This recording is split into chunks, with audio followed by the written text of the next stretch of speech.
Hey, good people. This is Rocki with Rocki's Reality, the #1 podcast for unfiltered and unapologetic culture, entertainment, and relationships. Tap in live Thursdays, 7 to 8 p.m. Eastern Standard Time, as I chat with some of the dopest artists, celebrities, influencers, entrepreneurs, and more.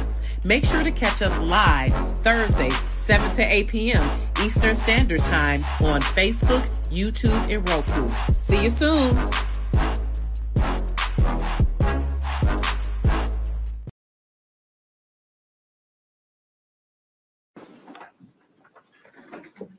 A paternal aunt and one from April Mannion.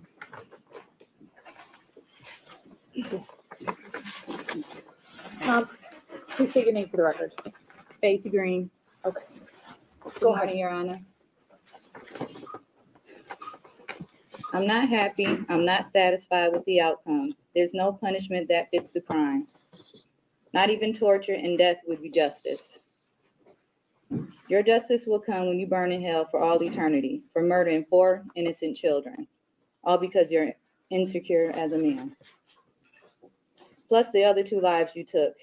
You are a con artist, you are a monster, you are a devil in disguise. You are now forever exposed. I've thought over and over again what I would say, even though it doesn't even matter. First of all, I am not and did not and will not suffer like you intended for me to do. What you tried to do didn't work. I am and was a damn great mother to all of my children. I was their mother and father. I'm the one who took out the time with each and every one of them. I taught them how to do things as well as people in my family and friends. I taught Chadney how to treat a woman with respect, how to fill out a job application, mock interviews, how to pay bills, encouraging him to give his all in his schooling, producing movies, and his drawings. He was a great artist. He graduated from Specs Howard for digital media arts. He wanted to be a producer to make movies. I taught Kira to stay focused, aim high. I showed her how to drive, how a young lady is to carry herself in an orderly manner. Be all that you can be. Try out for everything that you're interested in doing. Pursuing higher education. We were filling out college applications. She wanted to be an OBGYN doctor. She was going to graduate this year from high school. I taught Coy to be open to new things like learning a new language, be confident in doing her schoolwork and in herself. She loved doing arts and crafts with me, letting her imagination run wild. She loved dressing up and putting on my high heels. She would make me laugh, looking at me over her glasses like a little old lady. She loved ballet, cheerleading, and planting flowers with me. My Kaylee had the greatest memory. She loved singing. She loved to carry her purse, which was always filled with hand sanitizer and lip gloss. She loved getting her nails painted and sometimes doing it herself. She also loved ballet and cheerleading. She loved balloons and playing outside. I taught them to be giving, loving, and respectful, to help others, to volunteer. They were not selfish children. Coy and Kaylee were learning about kids less fortunate than themselves. I took them with me to purchase items for Christmas and explained to them what we were doing to make them happy. I always encouraged them and told them that they can do anything they put their minds to do. Those are the lives that you took.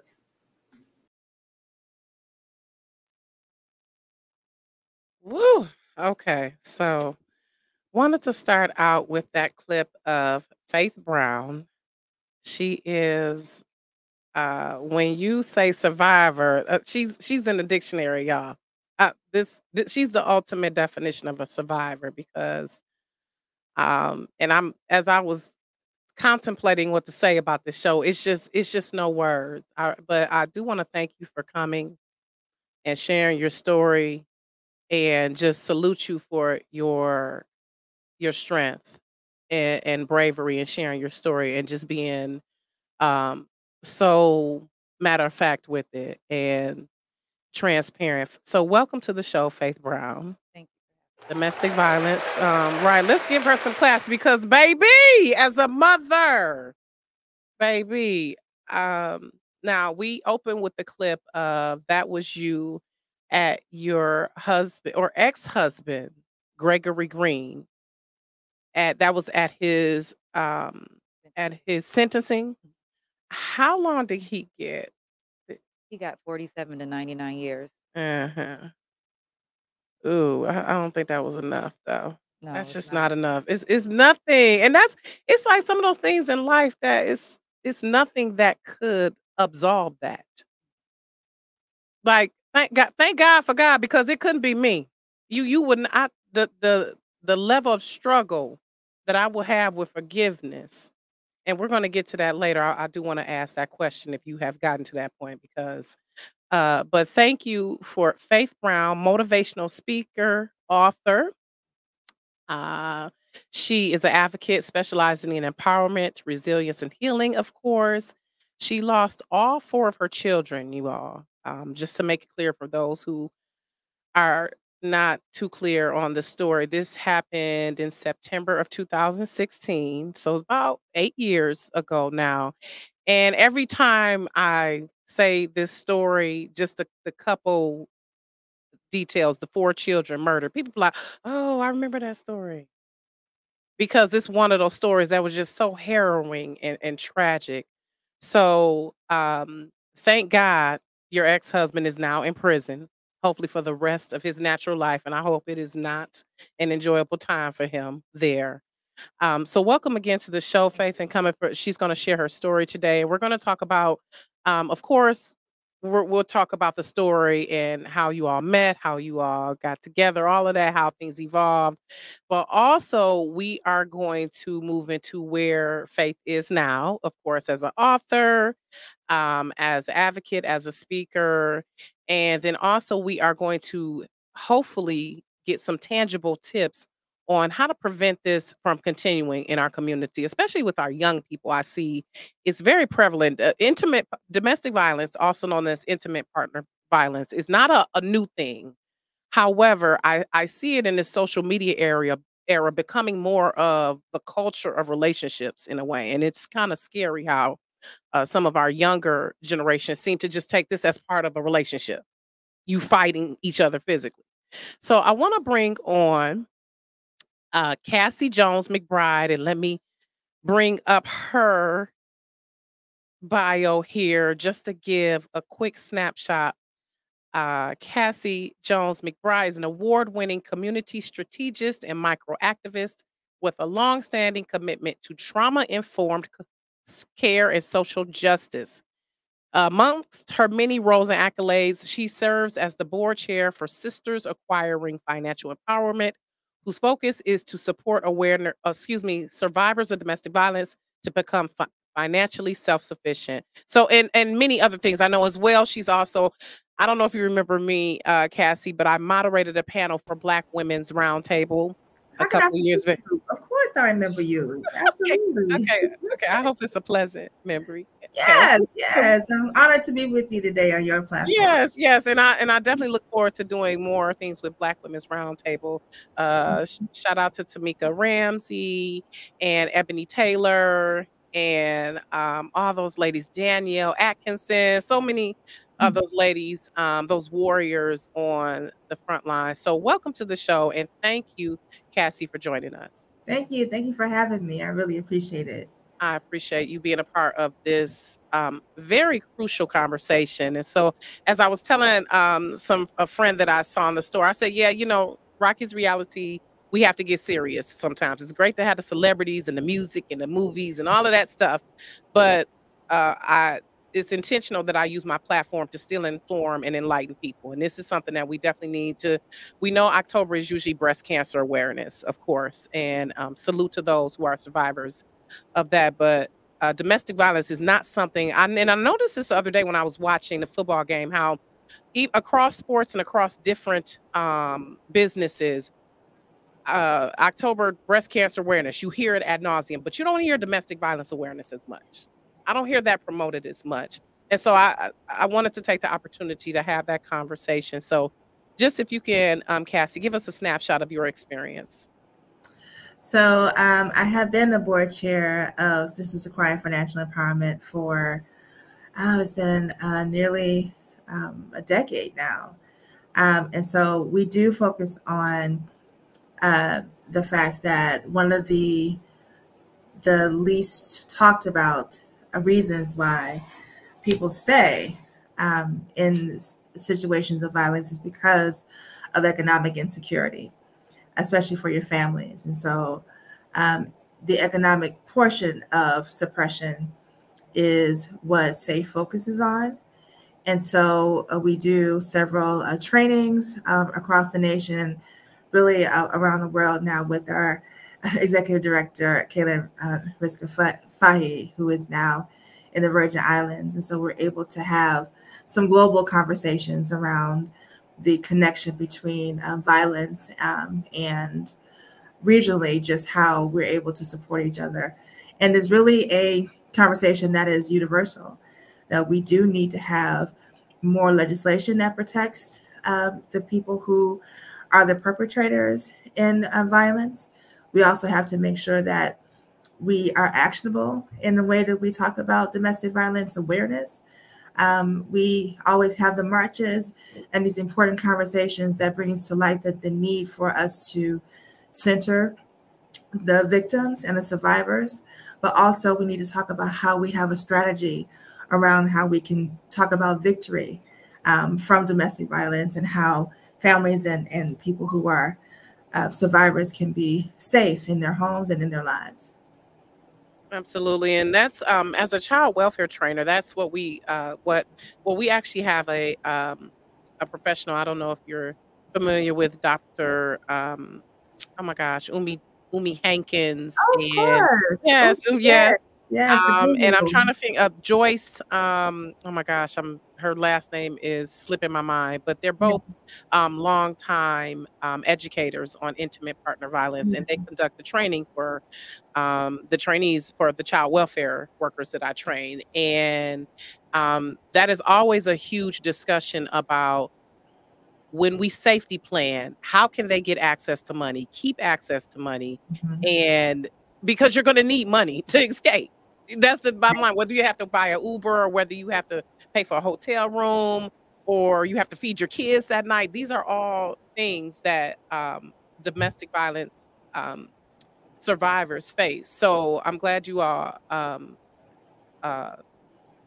cover that piece and are intentional about it. So for you, um, Faith, how did that play into let's go back a little bit, um, when you met Gregory, and it's just some parts of the story that tripped me out, like, as far as your father introduced you all, or you No, met or no? no, he did not. Or okay, so that's what I wanna clear up, or did he advocated for him to be released from prison?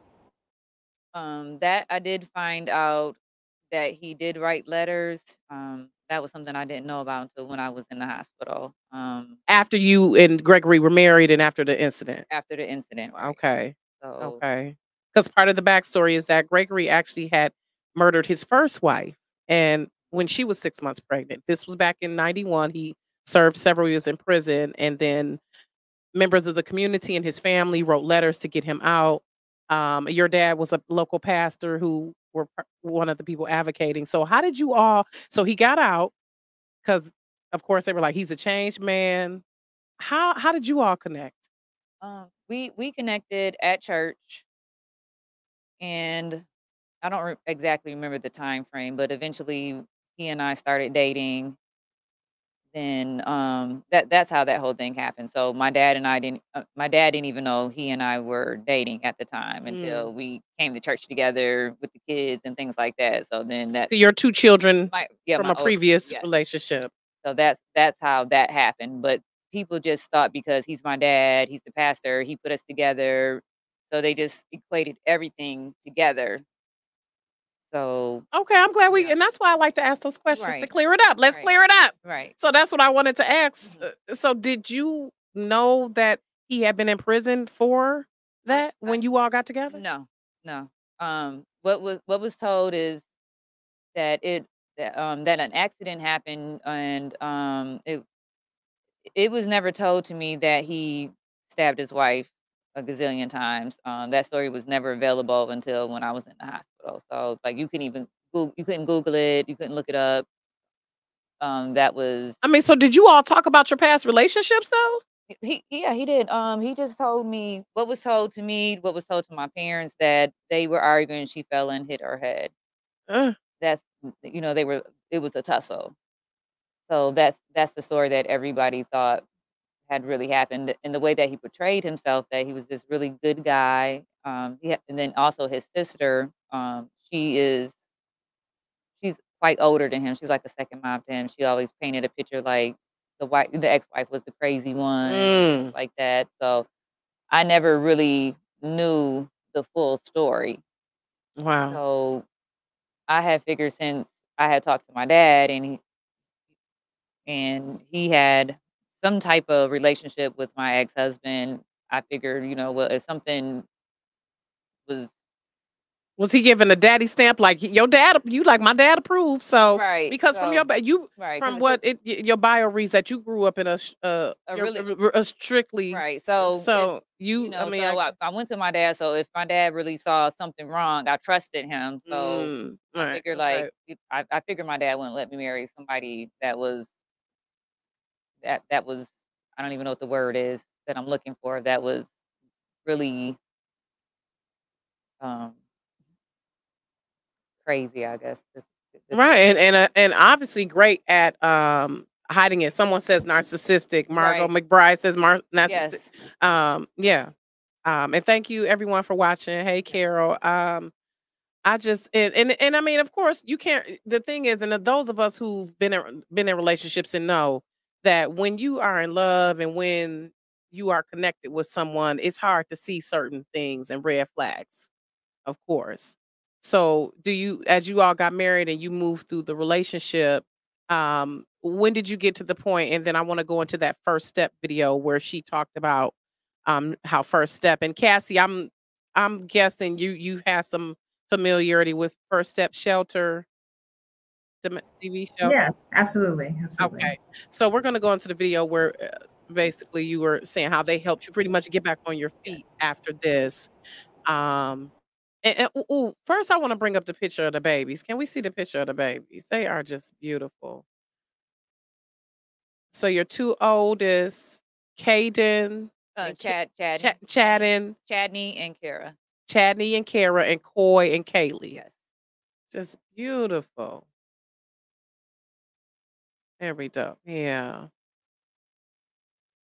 Hopefully, yep, there we go. Make it a little bigger. Okay, and I'm actually a Specs Howard grad, by the way. Okay. So, I Yeah. would have loved to mentor. Is it Chadney Yep. who Chadney. Chadney Yes. wanted to be the director? And I could totally see him on the red carpet. Like he looks like a movie star. Yes. And he had just started his business because he graduated for digital media art. So he was doing graphic I designs love and he it. was also an artist too. Beautiful, beautiful, beautiful. So, I just gotta ask Faith, what has it been like for you? Like it's no I had a coworker I saw a couple weeks ago and she said the day her daughter died, she said the day my daughter died is when I died. Like did you Yes. feel that way? Yes. I felt like I died, and you're so numb. And I could say for myself, I just started spiraling out of control. I was on so much medication. I didn't know if I was coming or going. I can say the first few weeks when people would talk to me, it was like I couldn't hold information. I had to keep saying, like, what did you say to me? What did you say to me?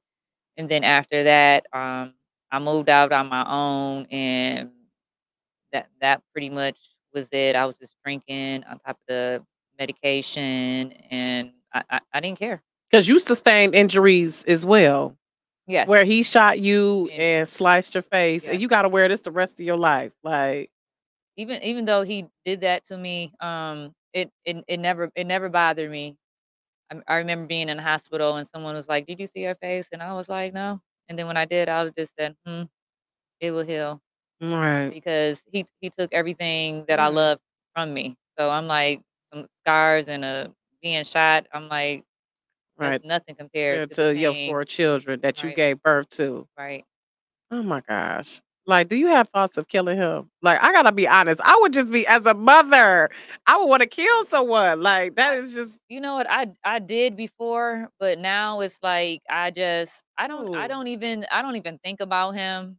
I don't know if that's just still part of the numbness. I don't even think about him at all. I just don't. Yeah, because I mean, and no need to, of course, waste energy on him because you Right. are moving forward. You're an author. Exactly. But I just wonder sometimes because I know we as humans, we have these thoughts and we're like, E- you know what, Lord, I every shouldn't be thinking that. I know you gonna handle Uh, it, Lord. every blue moon, I'm just like, like I want to Mm, say you effed up my life, right. you I could know, just stomp you in the head about 8 you know. times right quick. Like, But I don't ponder on it, you know. right, right. You can't. You can't. You got to move forward, and that's what we're part of the show is, as well. And so I wanted to ask Cassie, part of moving forward, because I'm sure you've met victims. How many victims would you? Excuse me, not victims, survivors. How many survivors would you say you've worked with? Over the years, we have supported thousands of survivors, trying to make sure that we have the connection between what violence looks like. There's so many layers. Just like I Mm, also have a nonprofit for reproductive justice called the Michigan Chamber for Reproductive Justice. And part of the tenets is also being free of violence, mm, whether it be state sanctioned or intimate partner violence. You should be able to live your life free of the fear of losing your life. When yeah. you lose a child, um, by means of police violence or intimate partner violence, you have an interruption of your bloodline. Mm, That is something that you did not desire for your life. So being able to live free of those traumatic experiences, um, you still lose your children in various ways, and that is part of the conversation around reproductive justice, making sure that we have families that are thriving in safe environments. And we lose that safety when we have to sacrifice our own safety. Sometimes we feel like we have to for the sake of our children. And I think that the ways in which we have to compartmentalize our trauma in order for us to be able to mm, provide for our families is devastating, and it's generational in some cases. mm, mm, So we just have to have the conversation about what suppression and what violence looks like. It's not always the black eyes or the physical appearance of violence. It is also the taking of your light from you, feeling that you don't deserve to have all the things that you deserve, making you feel like you don't have the right to your own body and your own agency. A lot of the unwanted pregnancies that happen within um, interpartner violence is because of suppression, where mm. you are forced to have children you are not wanting to have. Over 10 million statistically have been impregnated by their abuser, and they Right. were able to actually have agency over their bodies. So there is a growing number of more deaths over time in Michigan specifically than what's reported. There's been a decrease in reporting of domestic violence, but an increase of deaths. Mm, And so a lot of that increase of violence and intimate partner violence and suppression happened during the pandemic when you were sequestered in your homes yep. with your abuser. Child violence, domestic violence. I'm a child survivor. We are also victims and survivors of the trauma that happens in our homes. And so that rise of violence is nothing familiar to people who are perpetually in trauma. And as Black people, we have this perpetual sense of protection, and there's no sense of urgency where your life has always been geared toward protection and trauma. And so it's important to have agencies, conversations like yours, first step programs to be able to talk about how there's a connection between housing justice and intimate partner violence and survivors of domestic violence. I work also in housing justice. I work at the Ruth Ellis Center, and I'm a housing specialist there. So we have support for LGBTQ youth who are victims of intimate partner violence. We have people of trans experience who don't have the agency to be able to find homes because of their lived experiences and the discrimination they face in home ownership. And so that's another economic portion of violence that we don't talk about often. And so placing children and placing young people, sometimes with children of their own, in safe environments is something that I'm very proud to be a part of.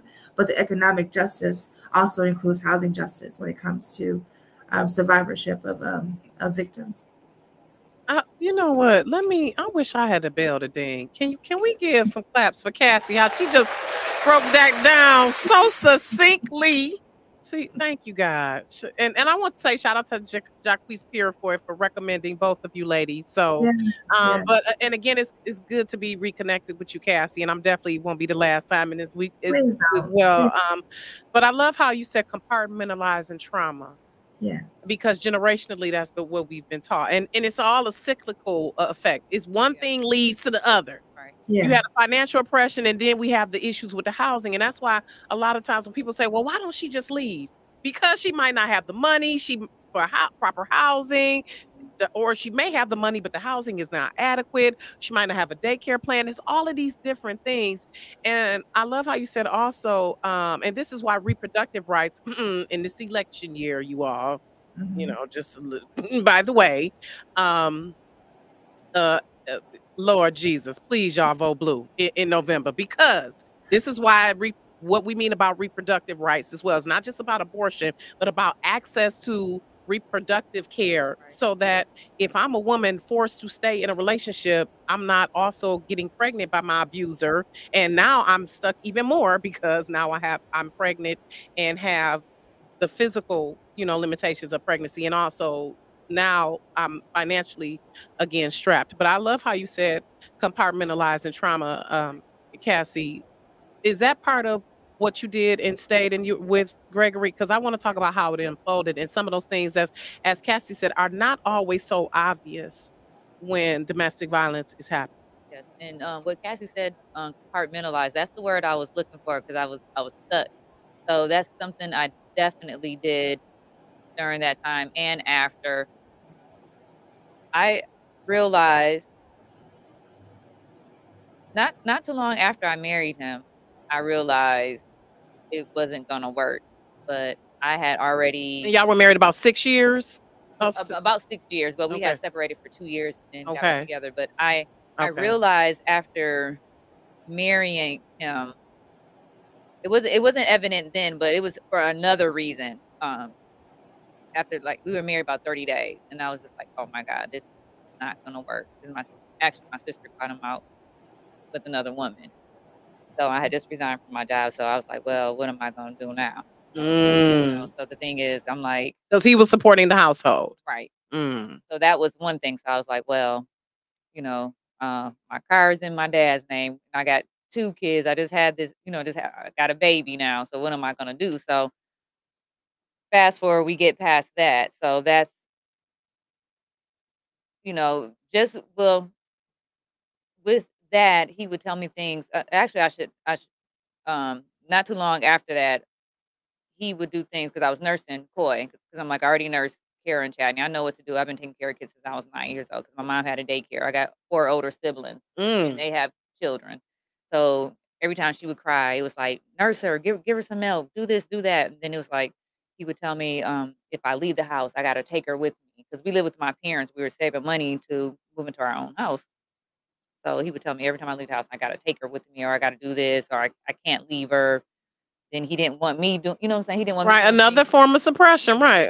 Repression, right? Right. Hmm. Then Using the children to, right, yep. right. And then I felt like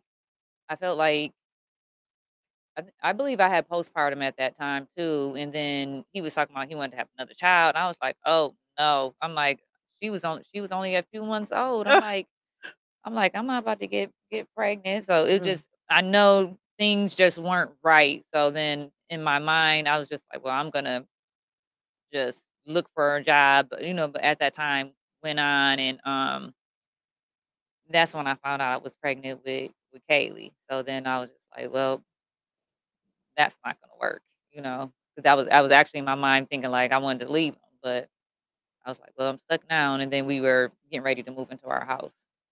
So, you know, like you said, you feel trapped. And then I'm like, I got 3 kids now, another one on the way. Yeah, absolutely. And now, you know what? And this is your situation, Faith, is as a social worker, how I learned how in my own life I had to be careful if I want to have children. And be ready, because I worked with so many families and so many women who they wanted to leave their situation, but they couldn't. Because as Cassie stated, I'm protecting my children. I know my resources are limited. Sometimes feeling embarrassed too. Yep, You that know, going to people saying like I'm in too deep. And also, as you said, Cassie, we are conditioned to protect and to, keep it moving. Because as you said, we got through that. We say that, oh, we got through that, even though we're still traumatized from a lot of stuff that we got through. Right. So I want to go into ooh, this is heavy, y'all. Let's take a breath. Jesus.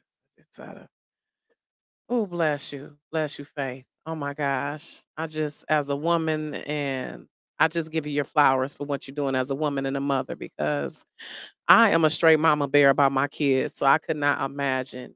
Um and I just pray that God replaces all that was. I know nothing can replace your children, and that's the thing. It's just you just learn to, as you say, get through it in a way, because grief is just an ongoing thing, yeah, and you losing learn a child is you learn to cope. You yeah. I learn to mean, cope with it. Yeah. it's nothing to be like. It's one of those things that you could stick a pin in and be just over it. It's just so. But I do want to move on to discussing some methods that you've used, some resources. Um, for those that can be contacted anonymously, and that are offer tangible assistance for people, because again, I know it's happening in all age groups, but I'm really concerned with as our younger. Do you see this, Cassie? Do you see this as a trend with our younger people with intimate partner violence being just like, normal now, normalized? Oh my goodness. Absolutely. There is so many like reality shows that's based on how you can survive physical altercations with other women, and also challenging men to do the same. It is so, we used to not ever see this type of thing in our like lexicon. Like we don't see it. We didn't see it all the time. We heard about those things, but now it's like the most highest rated reality shows are the ones that are just down to physical violence. And so it makes you desensitized to what it looks like. It makes you question what relationships are and what love looks like if you don't have enough passion that results into violence. And so I see that a lot with younger people who feel like that is how you express love. If you are, about that life and are able to literally fight for love. Right, crazy, just crazy, and it should not be that way. And that's a whole nother conversation of how culture has devolved.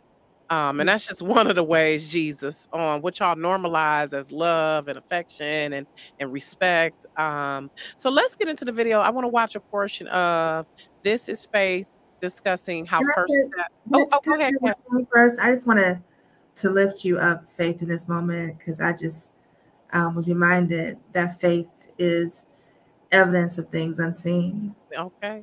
and the fact that you are the physical representation of what people are trying to get through and get to. I thank you for your courage and for you being able to turn your trauma into power. I'm sorry for all the losses you've suffered, but I'm really grateful that you're able to use your voice to help support other people in this way, however you're able to, with your writings or with just your lived experience and with your physical being on this plane. I'm just grateful for you being here. But go ahead on. Absolutely. Amen. Listen, I love it. Church up in here. I appreciate it. And that's part of why I'm glad you joined us, Cassie, because I do believe, we have to lift each other up, and the more we have, it definitely take a village. Yes, Kara, as she says, thank you for your courage and your voice to support others. Because do you know how many people have endured who endure in silence, just suffer in silence? Yeah, and it's the I think weathering. I think as women, all of us at some point have suffered in Yeah. silence as women Absolutely. Yep, and in some shape or form, whether it's intimate partner violence or something we endure at work or amongst friends or our own internal stuff. We suffer in silence, and we got to encourage each other not to suffer in silence. right, and I've seen that so much. I grew up seeing that maybe not physical, because my cousin wasn't physical, but mental, verbal torment. Just seeing that in my own home to some extent. So Between your parents, between my parents, okay. um, it's changed a lot, but just the interaction. My dad, being controlling, not really allowing my mom to talk or express her feelings, things like that. There is still some things there, but I guess it's a process to Hmm. change. That's what I was going to ask. What is your relationship like with your parents now? Your dad specifically. We I honestly, it's been rocky. It's been rocky because the way I grew up, I didn't come from a home where we really talked a lot and things like that. I always suppressed my feelings. So now but I didn't do that with my children. I was the opposite. I always wanna know, "What are you thinking? How are you feeling? We're gonna sit down, we're gonna talk about this." I had to give from nothing and get advice from older women, I'm just saying, so 'cause I wanted them to have something that I didn't have. Mm, So I just remember saying like, "Oh, I didn't like that. I didn't wanna be." These are conversations that I had with both my parents and telling them this, that I didn't wanna be like neither one of them because I didn't like how I felt growing up. mm. So, it has been a process, like, my dad and I, we just maybe 'cause I have a hard time remembering time and things like that now, so it's probably been maybe a few months now that we're kinda back in a decent place now because I distanced myself from him. Mm. So, my mom kept saying like, "Oh, your dad," or I'm like I had to tell her like, "No, don't put him on the Yeah. phone," Mhm. no, because it's okay for me to set my I know boundaries that's right. You got to and separate to heal. right. A lot of times you So got to separate to heal. right, because the thing is I've had multiple conversations, things like that, and it's Mhm. okay. It's okay to agree to disagree. I don't Yeah. expect you to I don't expect a certain response or anything, but at least hear what I'm saying to you. Own your mistake. I own my mistake. Don't pass it on and say, "Oh, it's this person's fault," or don't do that, because it was two of you. So recently when we had our conversation, it was better than what it was. So, but my thing is with anyone. So anyone that can potentially hurt me or say anything mess up to me, I don't want nothing to do with you. I'm going to distance myself. I don't Mhm. care if you help bring me into this world. So Amen. Look. some people are like, well, that's your parents. I don't care. You know. Listen, at this big age, see, and before we went on camera, Faith and I found out we the same age, baby. So at the big age we at, Right. listen, you gotta go, whether you family or friends, and that's what we've had Right. to learn because it's time out for compartmentalizing trauma. Right. Like that's over with, and that's what you have to learn. That's what you have to unlearn Hmm. as you get older. That you know what I have to take onus. And as you said, Cassie, thank God, some of us do have agency over our bodies, our minds, and where we're going to go and be involved with. So, I want to go into the video so we can just get a glimpse of what first step how they assisted Faith with pretty much transforming into where she is now or transitioning. And I'm sure you're still in transition, Yeah, I right? am. But I it's am. it's, it's a But process. it So is. let's check out this video.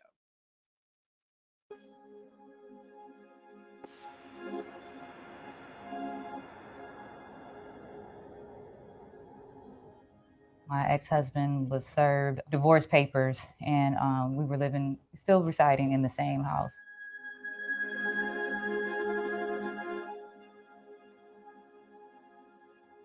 So I come into the living room, and that's where everything just started unfolding. And then eventually he had us go down to the basement, and that's where he proceeded to, tie up my older two children and myself.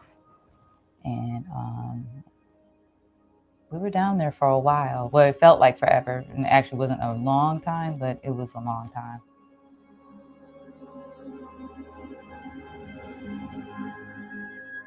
After, him tying us up, then he proceeded to murder my older children. And then that's when he shot me and cut me.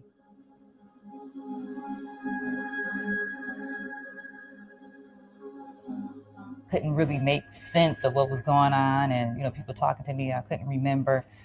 All I knew was I was going to need help, and I reached out. You guys worked with me, and I just know you helped save my life and start a new life.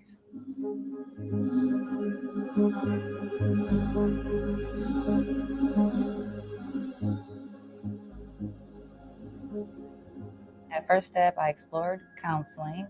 I never felt rushed. I never felt bad about anything that I shared.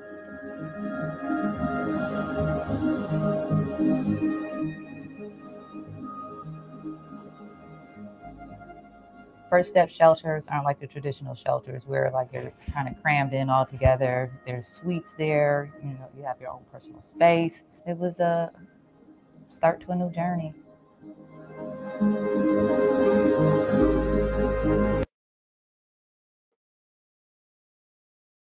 Okay, so woo, so I see that First Step says when is and you all can go to firststep.org, I believe is their website.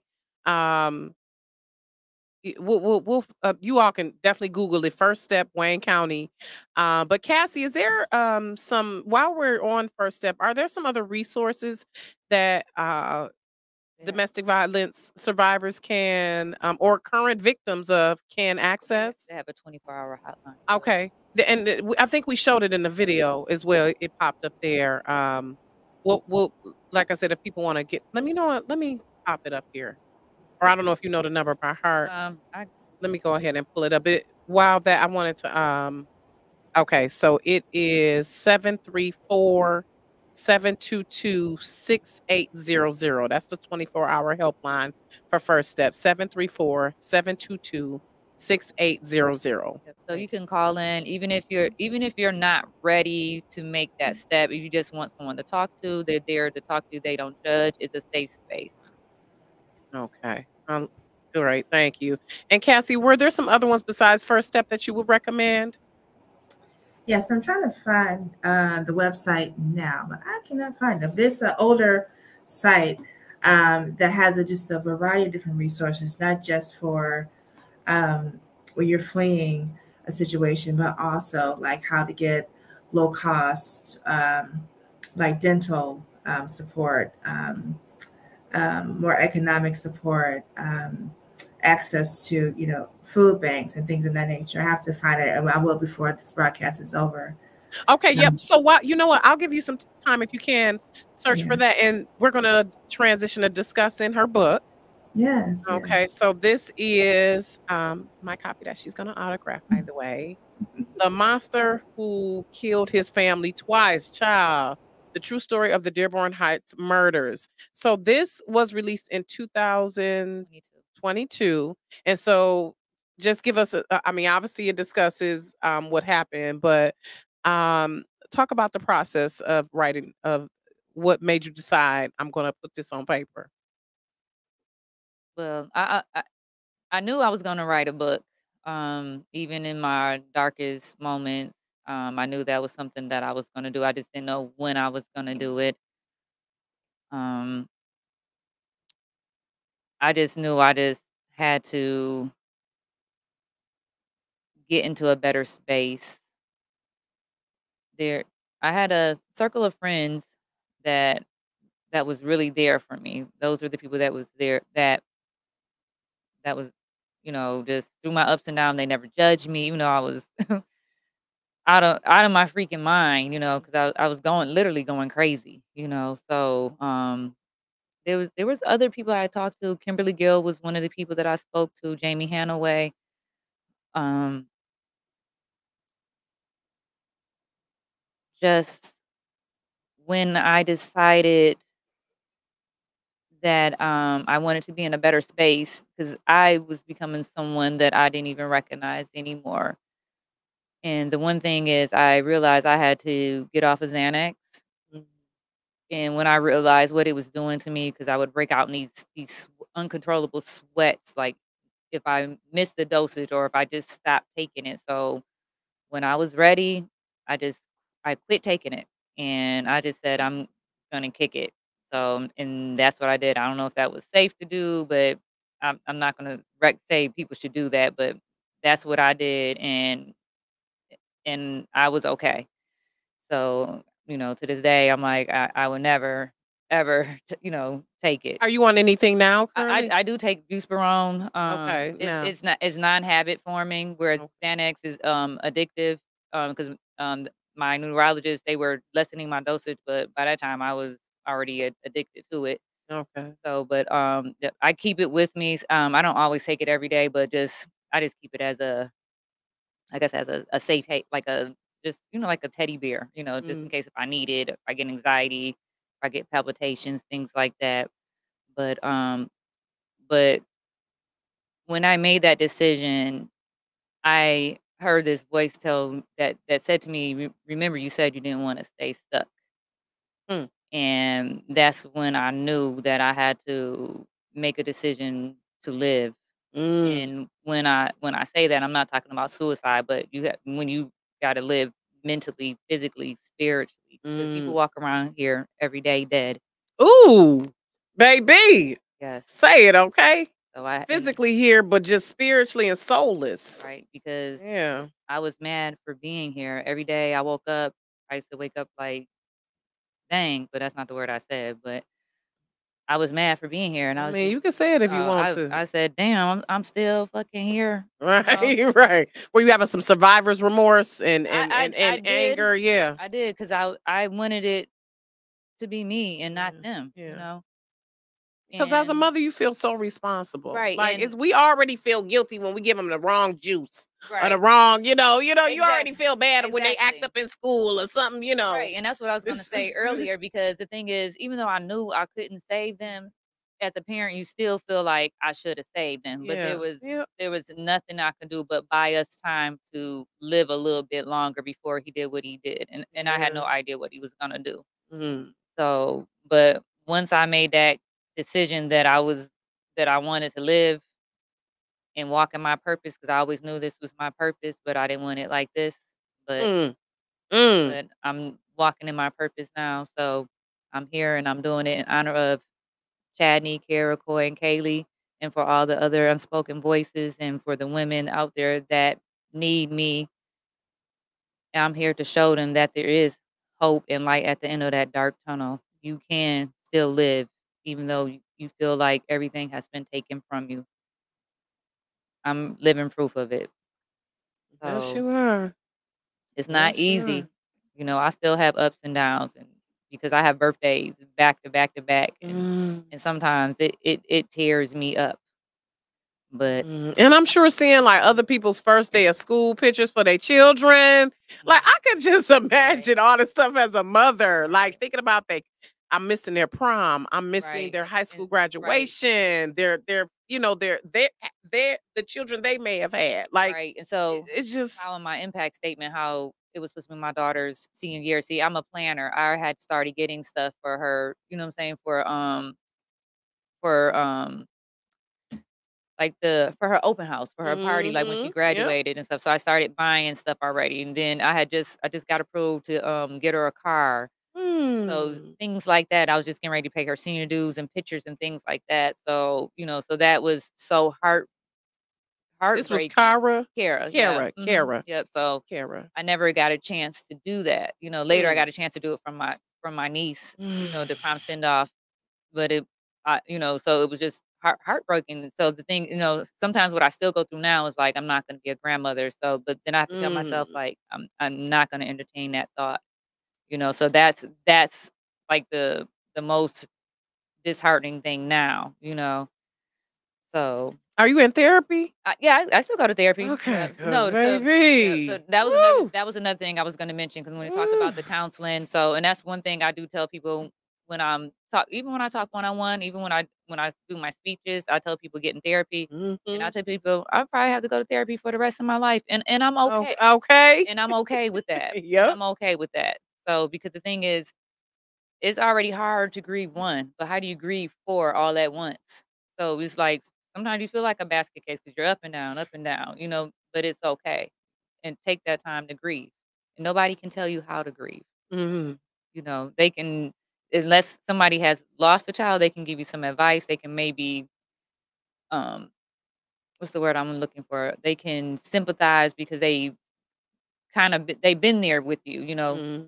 So, but other than that, you have to do what's best for you as long as it's healthy. Yeah. All right. All right. So the monster who killed his family twice is available Amazon. on Amazon.com. Okay. And you are working on a second book. Yes.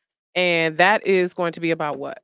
That is going to be about red flags, things that you go through when you're grieving, as a parent that has lost children, because people on the outside are not going to understand like why you're doing the things that you're doing. And also it's going to be about hope and light at that dark tunnel. Okay, so let's talk about some of the red flags. Some of the red flags are mood swings, gaslighting, tormenting, sleep deprivation. I don't know what this one is really called. What do you mean by sleep deprivation? Because he would wake me up out my sleep, like when I argue with me, or okay. Why you, girl? Arguing Oh with my God, me, that would. or, I know that pissed you off. Like you about to wake, you waking me up to argue. Yep. So, and then the thing is, when I went, then I worked midnights, and keeping me up, not letting me go back to sleep. So, because I would get the kids off to school, go to sleep for a little bit, because the little one went to school till like about 11:30. So keeping me up that whole time. So by the time I gotta go and pick her up from school, then I'm not sleeping, because then I gotta make her lunch, and then by that time it's time to go get the middle one from school, and then after that it's time to go get the other two for school. Just keeping me up, and that's a form of torment as well. Yeah. One time I had to go. My son had bought me a 3-seater swing outside. So one time I had to go out there and sleep on the swing, and one time I had to go sleep in the car, because he kept bothering me, wouldn't let me sleep. Just, I don't know. It didn't even make sense. I can't tell you. Right. Yeah, I get it. Okay. Or taking things away from me and giving them back. Like he took my rings one time. He wanted me to beg from the back, and I was like, I'm not doing that. Right. Other signs were taking my daughter's doorknob off her room door. Oh wow. Yeah, he always picked with her, and then he always picked with the baby girl. I don't know why. I can't give you an explanation. I don't, things like that. Wow. Taking money away, not giving me access, things like that. Yeah. So, Cassie, what are some things that were you able to find the website, Cassie? I found a few sources, but I also want to just add to what Faith was saying about how that looks, when you are having red flags. But sometimes the red flags feel good to you. Like you don't understand that is like the road to isolation. Like saying, for instance, I'm the only one that understands you. You feel comfort and protection in how he treats you. Let me go ahead and take care of all your bills. Let me go ahead and put everything in my name, and move you far away from everyone. That is the building blocks of isolation that allows you to not then have a way to access resources on your own. You have no way to start to find your social security number or your birth certificate when you're trying to get and start your own bank account, things of that nature. So the way in which it appears sometimes feels good to you. Sometimes when you see him acting out or see them acting out, it could be, the gender expansive identities also suffer from domestic violence. Your partner may be really, you don't see it as violence. You see it as Bravada, his machismo. He's aggressive, macho. He's a alpha male. alpha male, or passionate.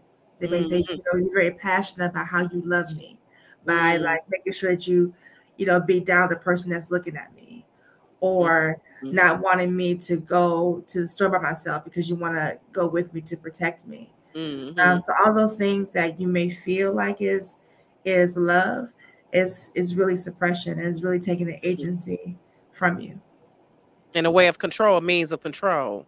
Yeah, absolutely. And Because then we have that whole power and control thing with domestic violence that's as what well. I'm going to say. Yeah, it's a power and control wheel that Right, we I was look gonna say, at Google that. Yeah. the building blocks of what that is, and that power control wheel is not just for intimate partner violence. You can use the power and control wheel for any situation Right.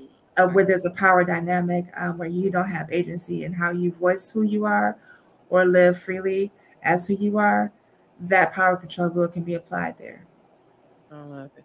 Oh Lord, child. Thank you. So oh, go ahead. I was gonna say one thing that I wasn't aware of that I know now is I had got used to his abnorm ab, abnorm abnormalness. So because like just the mood swings, I just like, oh, you know how sometimes people like, oh, he just tripping. But no, that was one of the signs because I'll leave out the room, come back.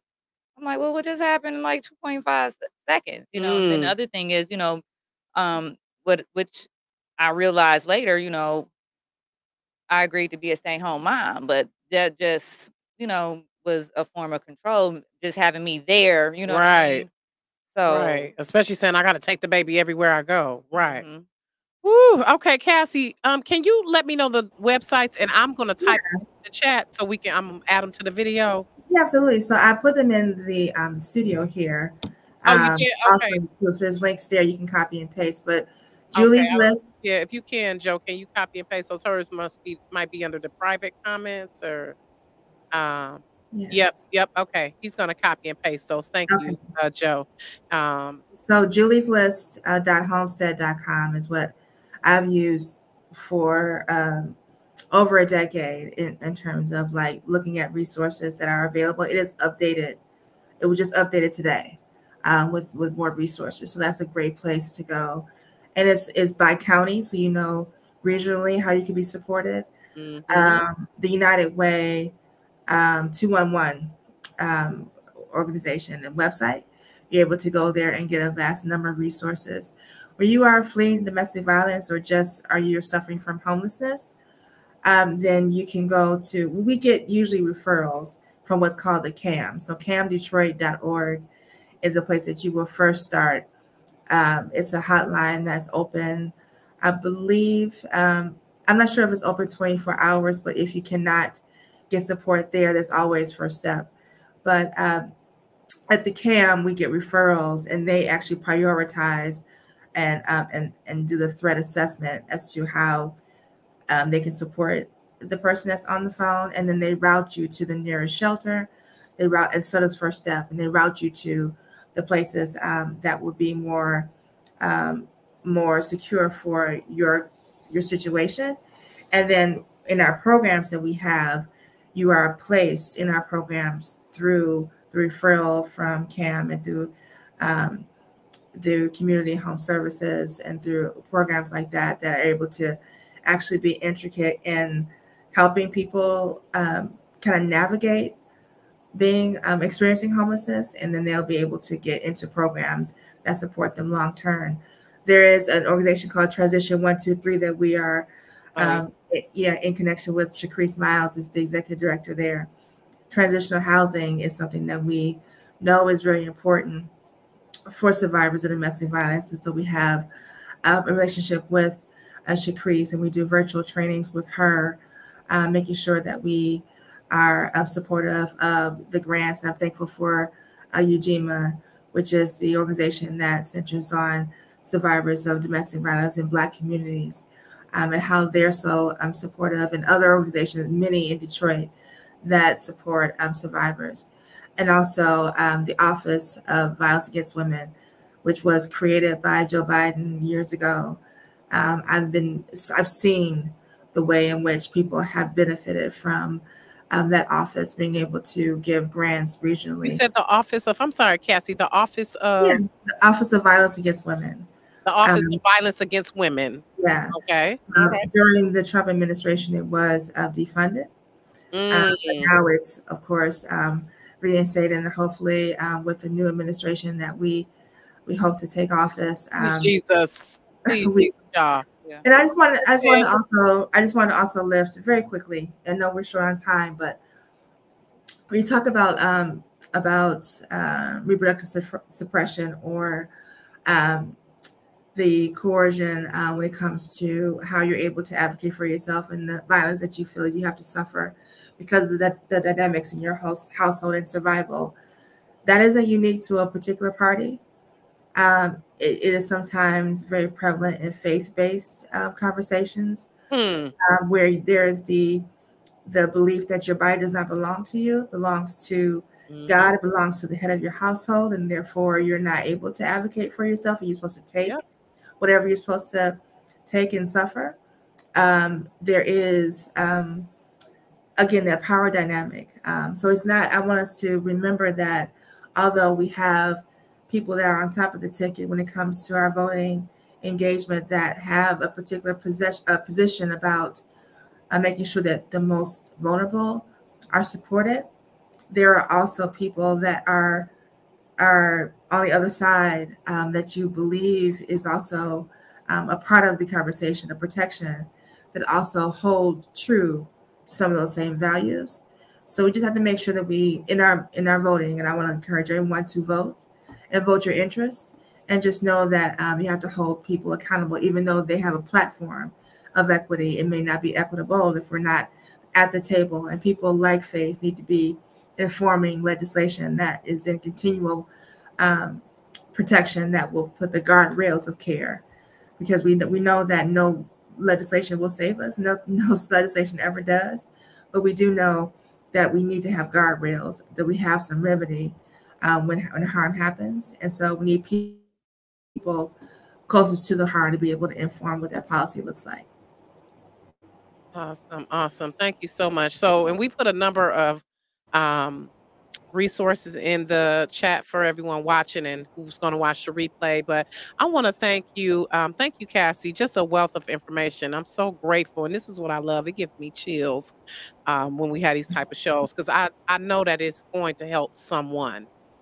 I know it is. And so I'm so grateful for how you succinctly analyzed and broke down the situation and given us some tangible resources and ways and things to be aware of. And of course, Faith, I thank you for your story. This is not goodbye. This is see you later. Please know you're a friend of the show. Let me know when that next book coming out, if you need a copy editor, shameless plug, by the way. But thank you to Cassie Jones McBride and